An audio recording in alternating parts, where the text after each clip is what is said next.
Think forward. Think Research Channel.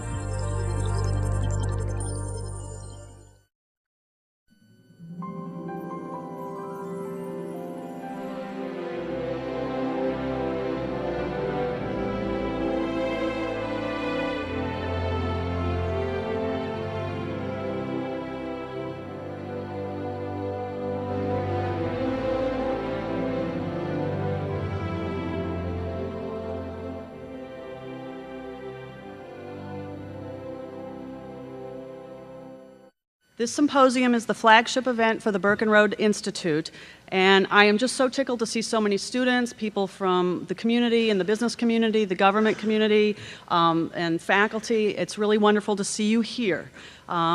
First, I absolutely want to thank Mr. Aaron Selber, who could not be with us today, of the Burkenroad family and the Burkenroad family, for their support in making the vision of the Institute and this symposium possible each year in the A.B. Freeman School of Business. Thank you very much.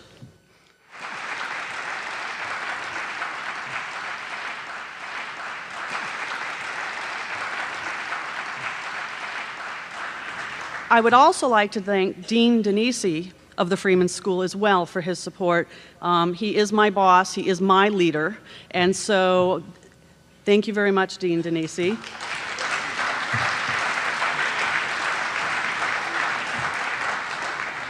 I also would like to thank some special foot soldiers. There are so many people to thank that make this event happen because there's thousands of details that go into this.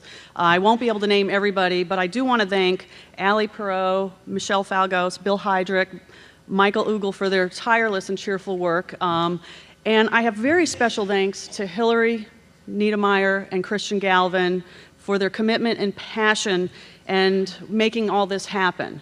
Much of the business staff is involved in different ways. We have people writing checks for us, paying bills. As you see, we have students helping with the event as well. And you see the blue shirts and the white shirts. I also want to thank them as well for being involved with the event. It would not be possible without each and every one of you.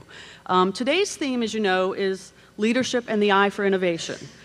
And innovation is a very broad, multidisciplinary problem. It requires a myriad of perspectives, and it touches every aspect of our lives. It takes a special leadership awareness, understanding, and tools to navigate these waters.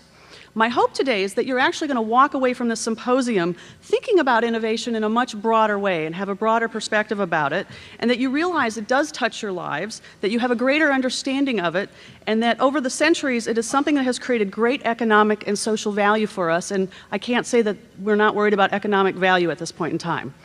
Our speaker panel today, I have to say, I'm honored and humbled by this panel. They are each individually beyond extraordinary. Each speaker has a rich array of experiences and wisdom to share with you. In fact, I found putting the program together quite difficult because it was very hard to write a bio that captured each of these gentlemen's careers and lives and what they have done in their careers and how they have impacted innovation.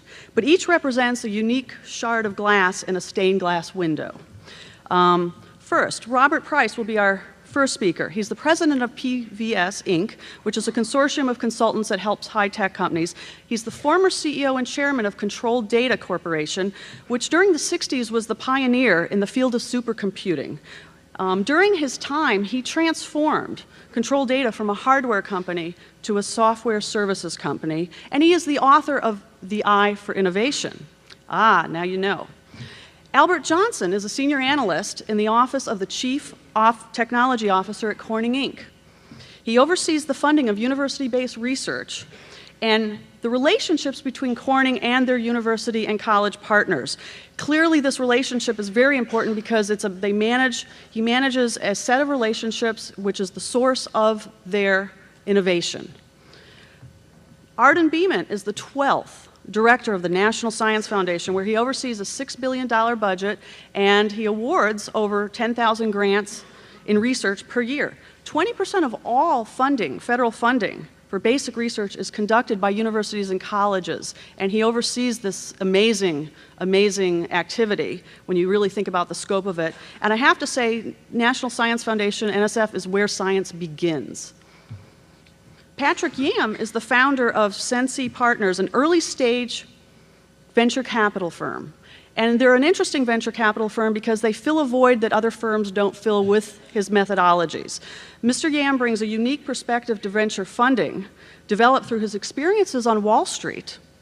For example, Lehman Brothers, Citicorp Investment Bank, and he's also been at the Federal Reserve. So he's a very rare individual in finance that has all of these three experiences, Main Street, Wall Street, and the Fed.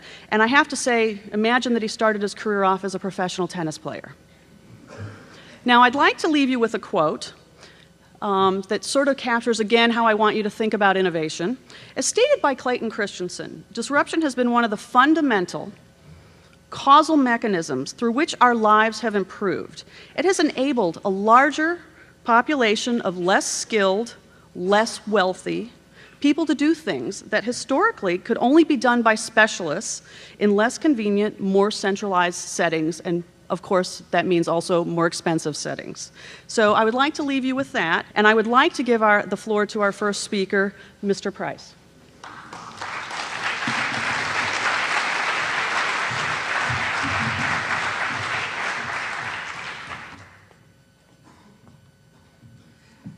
Thank you, Laura. And, you know, generally you start these kinds of things with, it's a pleasure to be with you today. But you have to know that coming from Minneapolis to New Orleans, it's a special pleasure for me to be here today. At the root of economic change and progress, as Laura said, is technology. But what exactly is technology? The word has become so bastardized that these days it's little more than a synonym for computers or computer-like things. But the actual definition is the literal one, and that is know-how, or the practical application of knowledge. So technology is much more ubiquitous than PCs or even cell phones and the internet.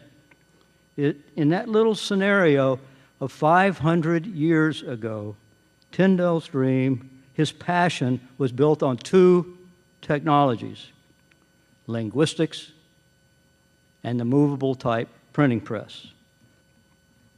So the printing press, I just called it an innovation, the movable type printing press. But again, that raises the question, what is innovation?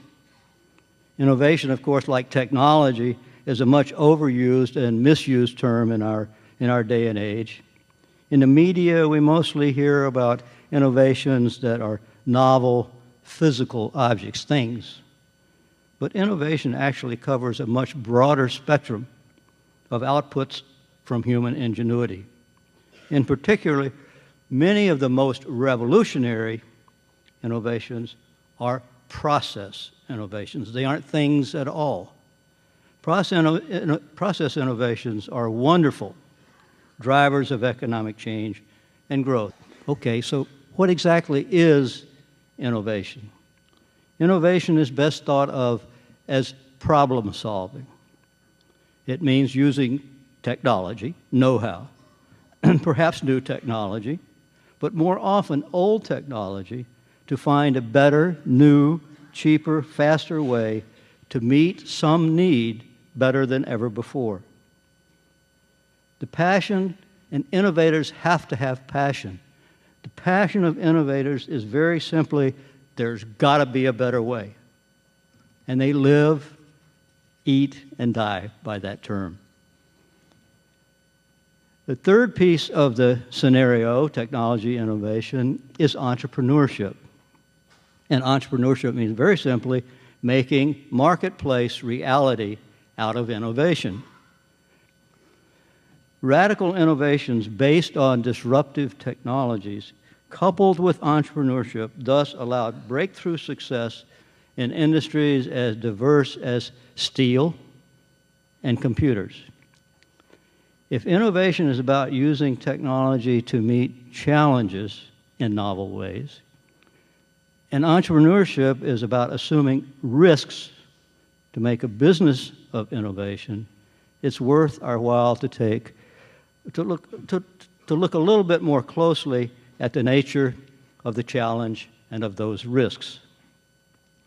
The risks, by the way, are three. Technological risk, market risk, and money, or in more academic terms, economic risk. Technological risk means very simply, will it work? Will it work? It's the entrepreneur who bets that it will. But the second risk, market risk, is by far the greatest challenge of the entrepreneur. Market risk, more plainly put, is the risk of creating demand. The fact that an innovation is faster, less costly, simply more attractive, does not mean that people will buy it. At the root of that dilemma is that innovations require change in habits. It requires education to make us change, and educating potential customers as to why they should change. So we try to educate people by brute force, one-on-one, sit down with them, explain, explain, explain. We try it by saying, here, try it, you'll like it. And we do it with demonstration like SMS did with the CSP technology. And of course, we all try to make use of the reference cell, some prestigious customer who has decided to make use of our new innovation. But no matter what combination of those things you try, and entrepreneurs typically try them all, they take time and money. And underestimating the time and money required is the most common entrepreneurial failing that there is. The time to market acceptance is always longer than we think, and the consequence, important consequence, is the money required is greater. So money is the third and great risk facing the entrepreneur. If technology, innovation, and entrepreneurship are the basic building blocks of solid, consistently improving businesses, the question becomes, how do we as the leaders foster those things? What is the role of the leader? Now, the average life of the companies in the Fortune 500 list is something less than 50 years. And you have to ask yourself, is that inevitable? Well, it is not. And the degree to which it is not is dependent upon its leaders understanding this simple fact of life. Innovators are made, not born. Your first reaction to that statement may well be, it's just not so. You think of celebrity innovators from Thomas Edison to Steve Jobs. And here's historical anecdotal evidence certainly leans towards born innovators. And clearly there are those people who have a great natural talent for creative problem solving. Nobody denies that. For innovation, if you will. But, you know, think about it. There are also those who have a great natural talent for golf or tennis or crossword puzzles. But if the world of golf was limited to just Tiger Woods being able to play, it wouldn't be much fun for the rest of us. And it wouldn't be a very big business either. And so it is with innovation. The leader's task is to see that everyone has the opportunity to exercise innovation to the degree that they can. Entrepreneurs, somewhat unlike innovators, are more born than made. Their characteristics not only of accepting but embracing risk is a difficult trait to develop in an old adult whose basic personality traits have long since become embedded. On the other hand, what leaders can do is to provide an environment that encourages latent entrepreneurs and provide them skills that will help assure their success. Most business organizations fail to do that. Businesses can be and have been characterized as a set of routines, of ways of doing things. Implicitly as well as explicitly, there is an enormous force to conform on the people who carry out those routines. And in today's world, management guidelines, not to mention headlines that we see continually, are increasingly about assessing and managing financial risk and the dire consequences of poor performance of that task. Certainly poor judgment, and even more, the lack of strong ethical values lead ultimately to bad outcomes. But the true task of business leadership, nonetheless, is to encourage and assist those who have the ability to turn innovation into marketplace reality. So entrepreneurship can be nurtured by providing the opportunity to learn business skills, perspective on needs, and one-on-one coaching and assistance. And leaders make that happen. In summary, then, improvement in quality of life and an economic betterment for people, for all people, rests on this tightly connected and interwoven hierarchy. Upon a foundation in the growth of knowledge and scientific understanding, there is built an ever-increasing fund of applied science or technology. Using technology, new and old, the innovator devises new and more effective ways to meet the vast array of human needs, from energy and food to creative arts and entertainment. It's the entrepreneur who has the ability, the persistence, and the courage to face risk, overcome failure, and make innovations a part of our everyday lives. The pivotal roles in this process are the innovators whose guiding mantra is, there's got to be a better way, and the entrepreneur who makes reality out of wishful thinking. Innovation and entrepreneurship are so tightly interwoven that frequently innovation and entrepreneurship are embedded in the same person. That does not have to be. The I for innovation has two meanings. One is the ability, the ability to see innovations that have real-world economic potential.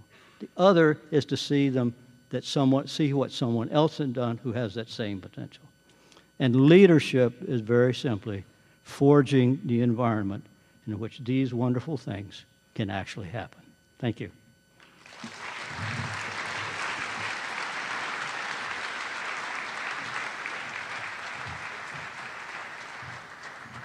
Thank you, Bob. Our next speaker is Mr. Johnson.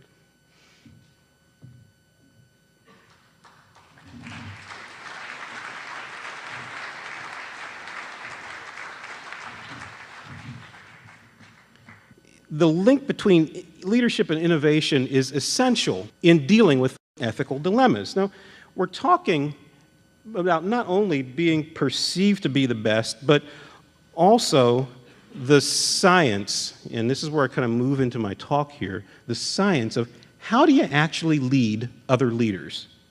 So I'm talking to you today to share with you some wisdom, and Laura, you really hit my push to think button on this one.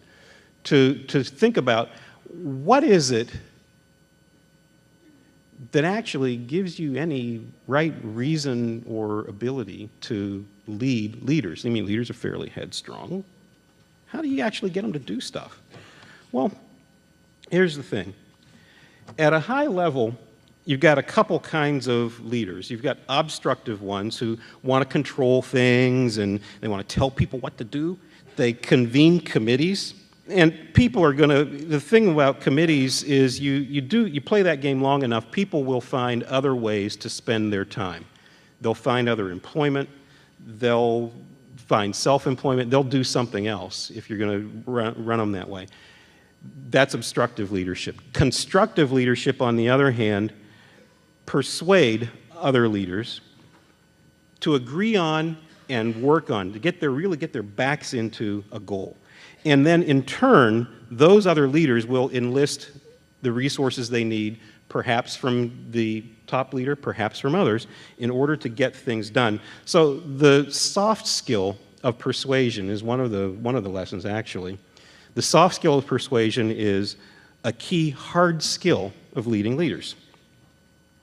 So some of you are Tulane students, some of you are Burkenroad analysts as well, and you do these reports, in student projects. And the thing about that is that in this role, you've got to influence business leaders to work cooperatively with you and form teams among yourselves and in cooperation with the other folks to get it all done somehow.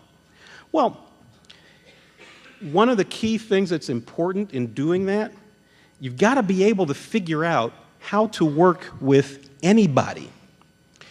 Because the thing is that the leaders that you have to work with are there, okay? They're there either because they're entrepreneurs who built that activity, or somebody hired them because they thought they could do something, okay? It's a given. So you can't pick them, but you have to lead them. So what do you do with them?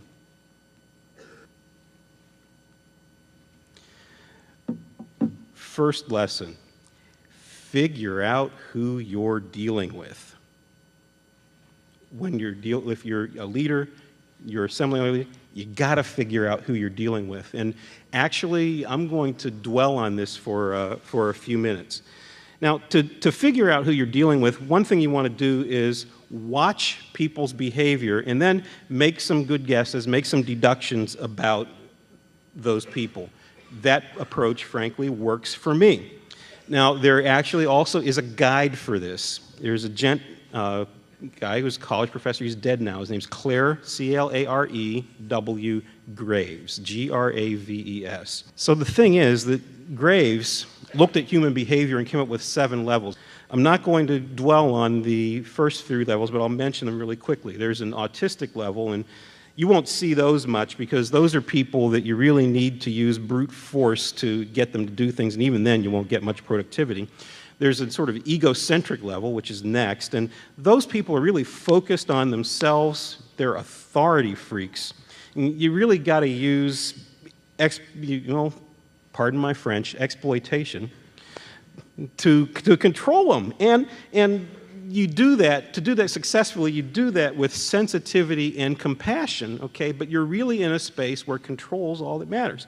Next level up, and this is where we get through the quick part, is what Graves called absolutistic, quote unquote. Most people that you might call followers kind of fall into that space. They want to be in a relatively well-prescribed world where there are fairly rigid rules around what you do and how you do it.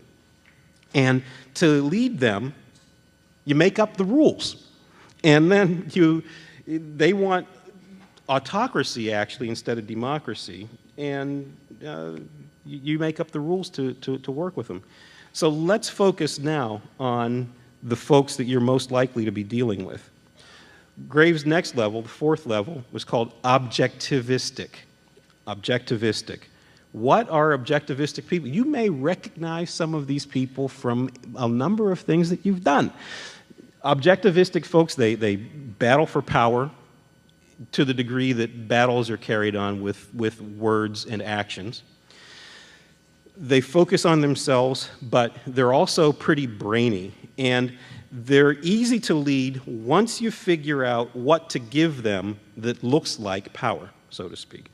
They're threatened, actually, by others, and if you give them real authority, they'll end up actually trying to bury the other folks that are sort of in the milieu.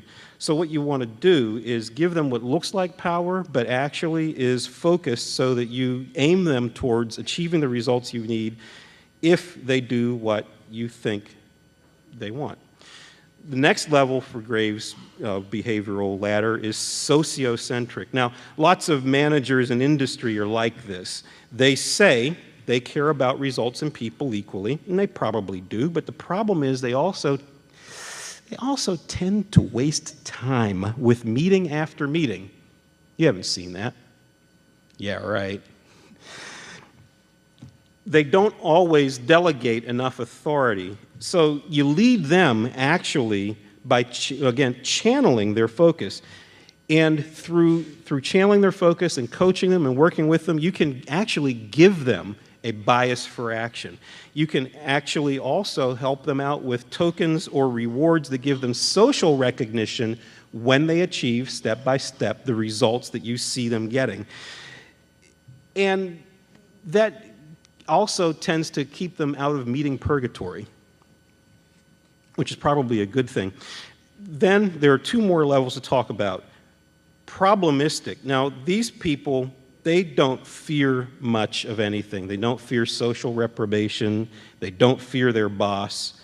But remember, there's a big difference between respect and fear. They're going to be respectful, okay? But they're not in a state of fear. They will do the job their way. You ever work with someone who got the stuff done and you kind of either wonder how they did it or what they were doing when you thought they were supposed to be working? But when the deadline comes, there it is. That's when you see that kind of behavior, that's who you've got. You've got a problematic person. To lead that type, you want to get really clear on goals. Really clear on goals.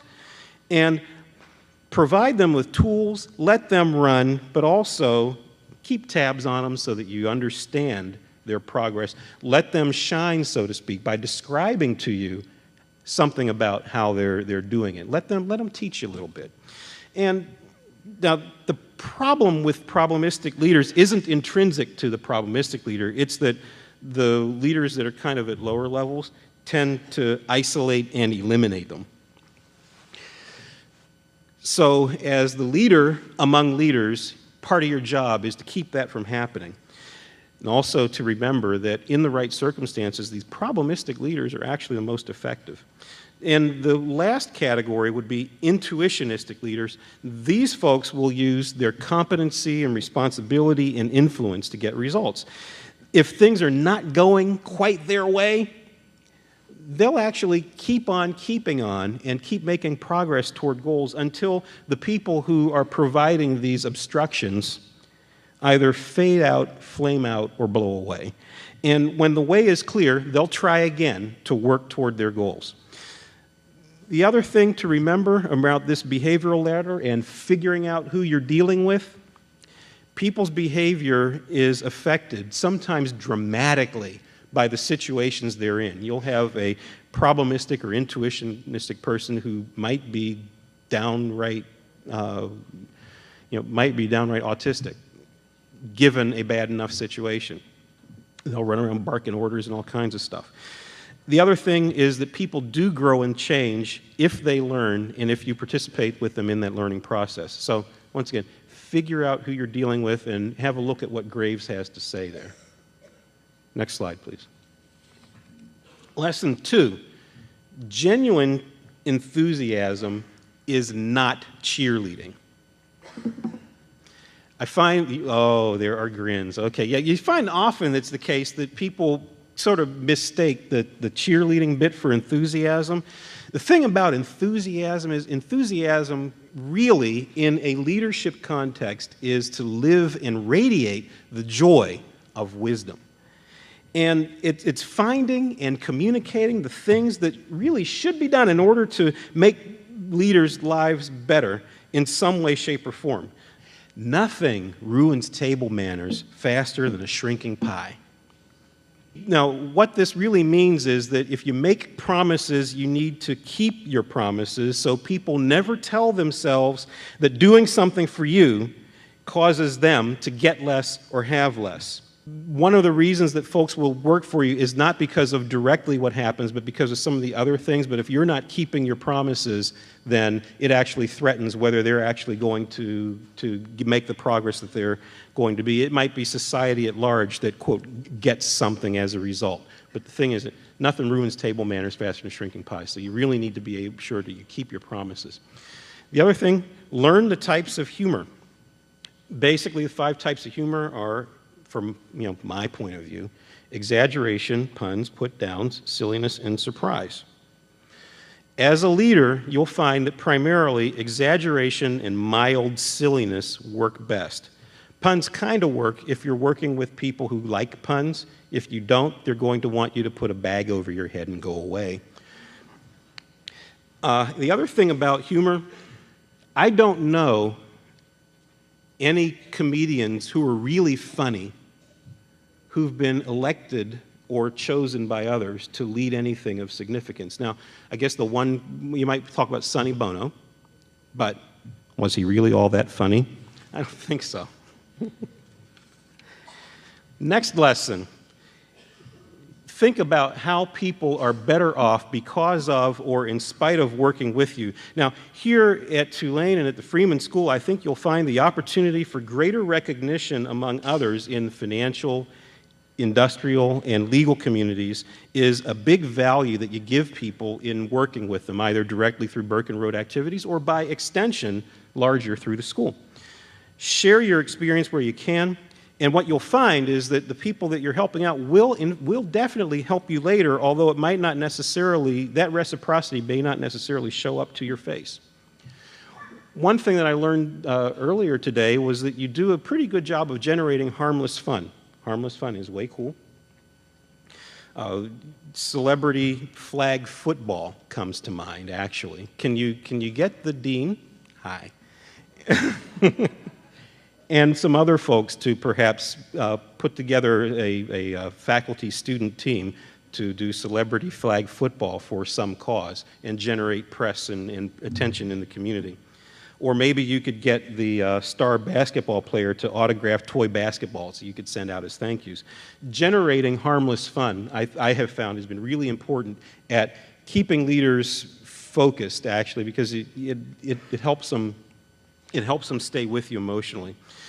Set and communicate the goals and plans to reach them. If you're leading leaders, you have to get them to commit to each other. And so in order to do that, you use reminders and rewards. Remember, leader of leaders, you've got these folks who are pretty accomplished and pretty headstrong.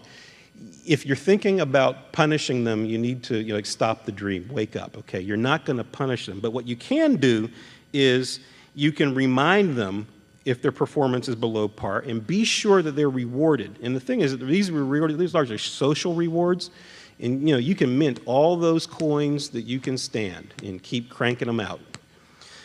The other thing is that do not run around whining about a lack of cooperation, because if you do, your words will march right back around and haunt you in a time and place where you need them absolutely the least. And along those lines, be sure that you communicate genuine appreciation. This is more than a routine thank you, okay? But once again, appreciation is as important to the leaders that you're working with as a pay envelope with cash in it is to a day laborer. You give the day laborer that pay envelope, you'll find them the next day when it's time to pick them up to do the rough carpentry or whatever. You don't give that appreciation, you are not going to find those day laborers when you need them. Well, appreciation is the currency of your leadership. Be sure you mind that. And that covers the lessons, actually. Thing is that deep within innovative companies, we've talked about different levels of innovation and so on, and I said, what could I possibly say? So what I've tried to say is just some personal lessons that I've used in my work with the Industrial Research Institute as the head of the Research on Research Committee, where we've got a couple hundred pretty high-powered industrial leaders from around the country working on various projects to move industry forward. Innovative companies, look at quality in products and services, profitability, their relevance, environmental stewardship is important too, have some sort of key skill that's unique, and their independence is something that they treasure. So the other thing in terms of learning about this area, be sure that you either work in various roles in a company or work in various companies to get a better sense of how to deal with people, how to work with people, and broaden your mental furniture for addressing the challenges that you have now and in the future. If you can't do that, or actually if you have some time on your hands, read about innovative companies. This is one, not all of them. This book is The Generations of Corning. Now, truth is you can find it used on Amazon probably for $1. But it's a chronicle of Corning's 150 years.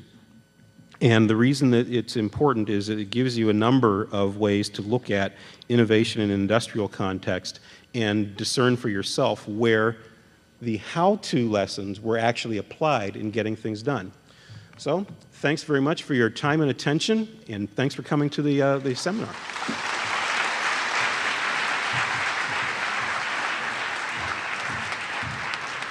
Thank you very much, Albert. I'd like to give the floor to Dr. Bement now.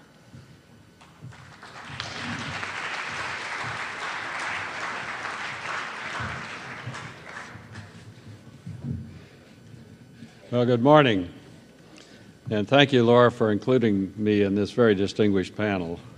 I'm pleased to add my comments to those of the others. The way I see it, today's leaders in any sector must have panoramic vision. We have to negotiate the pitfalls and opportunities of a globally competitive world.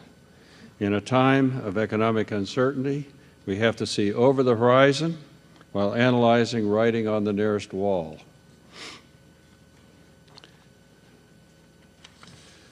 This is an exhilarating time for research communities. Though the challenges we face are significant, it helps to maintain a balance of perspectives. As I gaze through the lens of the National Science Foundation, I would say that leaders in science and engineering benefit from three complementary viewpoints. The first is a short view, what I would call the inside-out view, an awareness of what lies directly in front of us.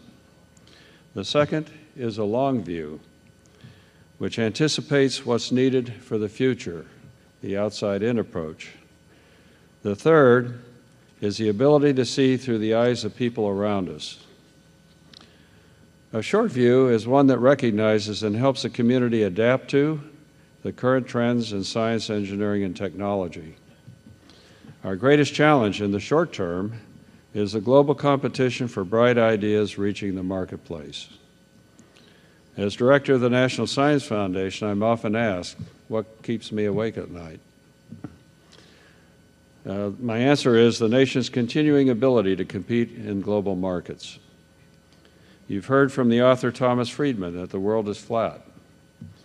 In the science and technology sectors, that means that discoveries and innovations can emerge from anywhere in the world. Developed and developing countries alike recognize that economic growth in a knowledge economy is driven by investments in research, education, and information and communication infrastructures. As these investments grow, the percentage of innovations generated in the United States will decline to a smaller fraction of the world total. Therefore, it is essential that U.S. leaders in science and engineering foster collaborations with researchers and educators in other countries. The speed with which products reach the market is another development that concerns leaders in science and technology. We're in an era in which market innovations play as large a role as technological innovations. This rapid evolution of information technology is having an equally astounding effect on the way research is conducted. In another era, an astronomer examined a planet through a single telescope. A chemist combined compounds in a beaker, carefully recording the results. Research was conducted in a linear fashion, one experiment at a time. Today, networks of sensors and observatories around the world produce terabytes of data in a single day. The results are disseminated with lightning speed and with no respect for institutional or national boundaries. This immediate and voluminous output demands new methods for probing, retrieving, processing, and publishing. NSF has been active in building the cyber infrastructure that allows scientists and engineers to form vital research and education networks. These virtual networks are not limited by discipline or geography. In fact, their ability to integrate a diversity of skills and talent is a logical response to the variety and quantity of data emerging from a greatly expanding cyber world. This interconnected world is shrinking at a rate faster than most people recognize. From my perch on the top floor of NSF, I have watched these trends converge into new directions for the science and engineering enterprise. and I've been honored to be in a position to support the changes needed for the short term. At the same time, I am charged with preparing the science and engineering community for success in the long term. That brings me to my long view, the one that anticipates what actions are needed today to ensure that the U.S. position is sustainable in the future.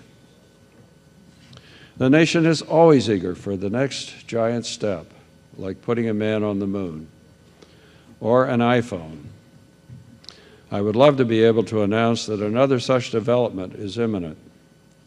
However, leading science and technology to a new level requires recognition of this reliable and weathered principle, that even in a rapidly growing interconnected world, discovery and innovation can build only on what came before. The development of marketable products is the direct result of continuous investments over many years in transformative risk-taking research. In turn, these innovations strengthen the economy. Last year, I appeared on Charlie Rose, the late-night talk show on public television that most of you know about. Now, you can clearly see I'm not an actor or a politician, and I don't have any inside information about financial schemes. No, this information came out of the growing realization that science and technology are a vital component of economic growth. In shaping the stimulus package, President Obama recognized that only a national commitment would allow NSF to continue doing what it does best: support fundamental research and education at the frontiers. No leader of an agency, a department, or a nation is capable of moving forward without a close examination of the present and an eye to the future, the short view and the long view. But even these two perspectives are not enough. A leader needs to constantly examine the perspectives of others, be they policymakers, workers, or stakeholders. There is always something that can be learned from different viewpoints. I try to keep my eyes wide open and my ears attuned for top-down developments in national policies, priorities, and budgets. I listen carefully to the deliberations of the nation's decision-makers, such as the recent debates on how to stimulate the economy and recapture America's leadership in innovation. In recent months, the message I've been hearing, and the one that I've worked hard to reinforce, is that investments in research and education are now nearing the top of the list. President Obama has led the charge to restore the national effort to rebuild a strong foundation of innovation involving institutions across the country. Listening for top-down information, while essential, is yet not enough. An equally important role for a leader is to listen to the hopes, desires, plans, and experiences of individuals. At NSF, we are committed to engaging researchers at all levels in identifying challenges and shaping new directions that may lead to potentially transformative results. We have many avenues for listening to the buzz out in the community. Aspirations and successes are reported at meetings, workshops, conferences, and visits to Washington, as well as the 45,000 research proposals we receive each year. My job at the helm of NSF is to consider new ideas and funding requests in the context of national priorities and to strike an appropriate balance. I strongly believe that to negotiate the twists and turns of a dynamic global environment and to stimulate creativity and innovation requires multiple viewpoints. Seeing clearly what makes innovation work and what keeps it at the forefront of America's agenda is a challenge to which each of us can contribute our ideas and perspectives. I look forward to the day when I can sit back and listen to your viewpoints, because some of you may be the ones who will be leading our science and engineering into the future. If the nation invites you to become a leader, I strongly encourage you to accept. It can be an exhilarating experience, and this nation needs the very best. Thank you.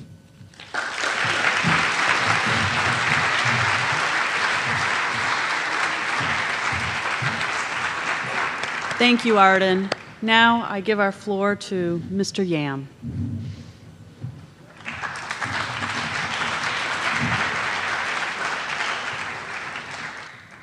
What a distinct honor to be on this panel with such fine speakers. It's almost like playing cleanup to Drew Brees and coming into the fourth quarter. I'm Patrick Yam. Thank you for this invitation. It's been great. Dean, Laura, fine university.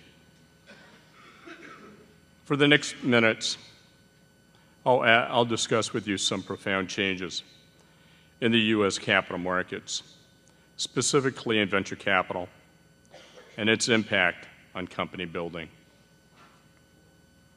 As entrepreneurs and leaders of innovation, the profound influence of each change are noteworthy and impact the development of technology enterprises.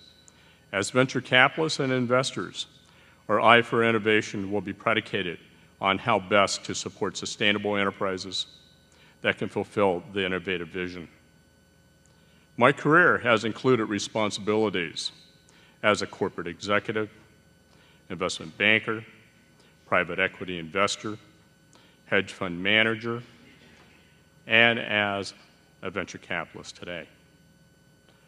I've taken such operational and financial experience and incorporated it with my earlier training as a macroeconomic analyst at the Federal Reserve to better understand, challenge, and support the art of company building in the building of sustainable companies and communities.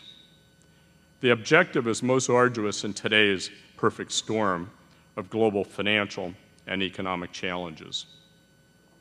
My academic research, publications, and teachings have focused on the modern evolution of the U.S. venture capital sector. Today, venture capital is significantly impacted by a recessionary economy that we haven't experienced for decades. Such economic challenges are global and impedes the development of technology enterprises at all developmental stages. In order to best appreciate and understand today's world of technology, we need to reflect on yesterday's development as well as tomorrow's challenges. As for venture capital, it has transitioned from a cottage industry to that of a greater and more mature industrial sector. A while back, I collaborated in authoring a book, Raising Capital for Technology Companies. The foundation for my book came from my academic research in venture capital and specifically understanding the impact and influence of its current evolution. Today, assets under management managed by the venture capital community is greater than it's ever been in its history. A liquidity bubble developed in the venture capital sector, created by the huge amounts of capital raised for investment and exacerbated by explosive growth in the number of venture firms, which subsequently led to the economic implosion referred to as a dot-com bust. Consequently, the aggregation of new capital led to concentration of assets, and today the top 5% of firms now manage in excess of 80% of all assets under management. The venture capital industry is maturing with profound implications for both venture capitalists as well as for entrepreneurs.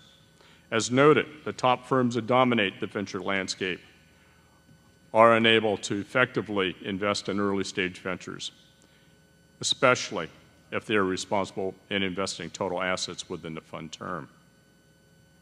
The concept that bigger is better and mature doesn't mean old has become the mantra of the top 5% of venture capital firms.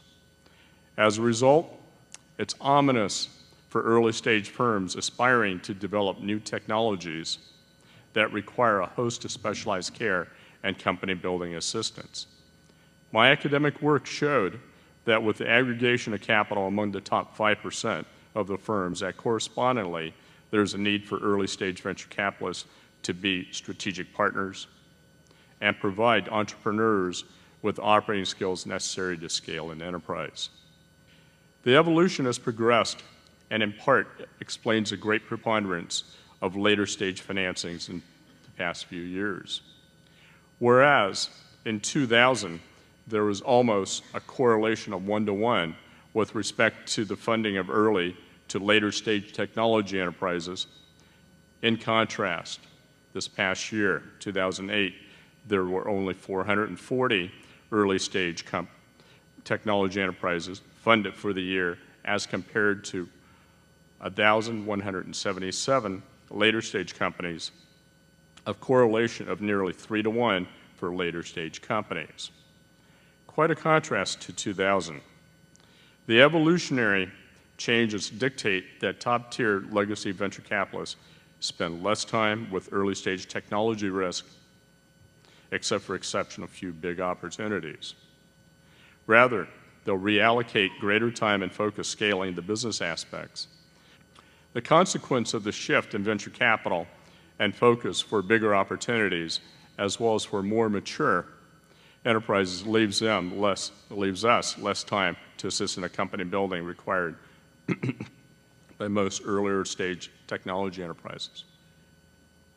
As noted, that has resulted in a distinct need for an emerging niche of early stage venture capital firms focused on earlier stage ventures and the company building of young technology enterprises. Today, the dawn of a multi-tier venture capital industry is clearly necessary, with the early stage venture capital firms oriented toward company building and progressively a distinction of skills among firms at different life cycles, leading to top-tier legacy venture capital firms. Clearly, a defined venture capital spectrum with distinct value-add characteristics among venture capitalists is being established as the industry of venture capital further matures. In order to efficiently produce a positive ROTI, this is an acronym and a principle which I've taught my graduate students over the years, representing return on time invested, a very valuable concept. Fundraising entrepreneurs will need to understand this change in the venture capital industry to size the demand, skills, and assistance required by their enterprise. Conversely, venture capitalists need to understand the new risk-return profiles that the dramatic growth in assets under management imposes, and to comprehend the opportunities that partnering with early-stage venture firms can offer. Financing by venture capitalists have been extremely limited. In 2008, we invested $28 billion, a sum which continues to decrease yearly. Compounding the paucity of venture capital funding is a financial market ripe with uncertainty, and one in which access to all credit sectors, as reported by the Federal Reserve, was down 42% at the end of the third quarter. The public markets are confronted by a level of uncertainty, fear, and apprehension in which IPOs are virtually non-existent. Last year, we had a total of 7 venture-backed technology IPOs. The majority of these new issues were ill-supported beyond their offering, and today reflect market capitalizations much below their offering date. Liquidity for corporate events as mergers and acquisitions were dramatically down due to the lack of financing. In 2008, due to uncertainties in the financing markets, a number of mergers and acquisitions of technology enterprises were down dramatically by 50% from 2007. And the path to liquidity for portfolio companies from the public markets further reflects this uncertainty, as it takes 8.3 years today as compared to 7 years in 2007 for which to file an initial public offering. The uncertainties presented by our current global financial and economic challenges ever make it a greater hardship for leaders to be captains of their ships. Respectively, Entrepreneurs are left with uncertainties from the availability of funding to whether to pursue developing their new enterprise, as it is for venture capitalists in the funding of and financing of our investments. The enigma remains, and answers are ever fleeting regarding the length of these recessionary times. As such, the mastery of the fine art of bootstrapping is again a cherished virtue. Recently, I delivered a televised speech on the financial and economic crisis of 2008 for the University of California system, in which I shared an adage which I provided to my graduate students over the years. Namely, leadership develops confidence. Confidence instills optimism. Optimism supports economic and investment market stability. We're at the dawn of a new era, and it's up to each and every one of us to make the difference. With a change to a new presidential administration, we have optimism that innovation will be supported. In support, I reiterate President Obama's credo, yes, we can, to ensuring that we all continue to instill the leadership necessary to develop innovation with innovative solutions that help to secure America's global preeminence. Thank you.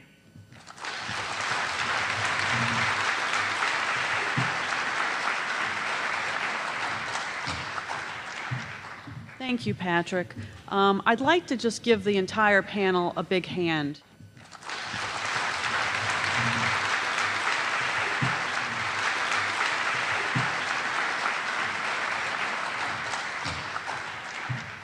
I want to thank all of you for being here. I hope that you will, some of you went to the Burkenroad Symposium last year, so I hope that you will look for us next year. In 2010, we will be on March 5th, and feel free to check out the website, the freeman.tulane.edu website, and go to centers, and you can find our center.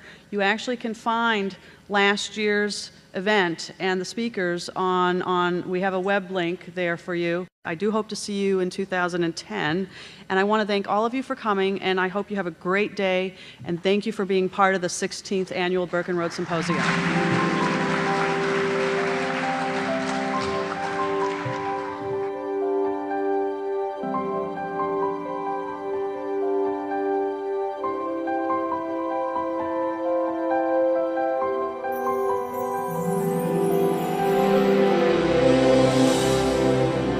Information on the A.B. Freeman School of Business, or to request a DVD copy of this program, please visit www.researchchannel.tulane.edu or call 1-877-333-TULANE.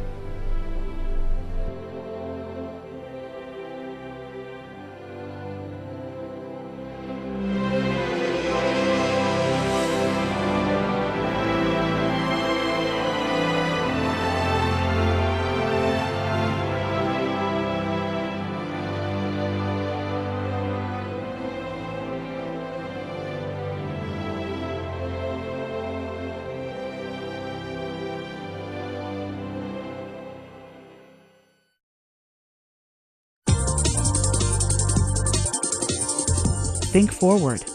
Think Research Channel.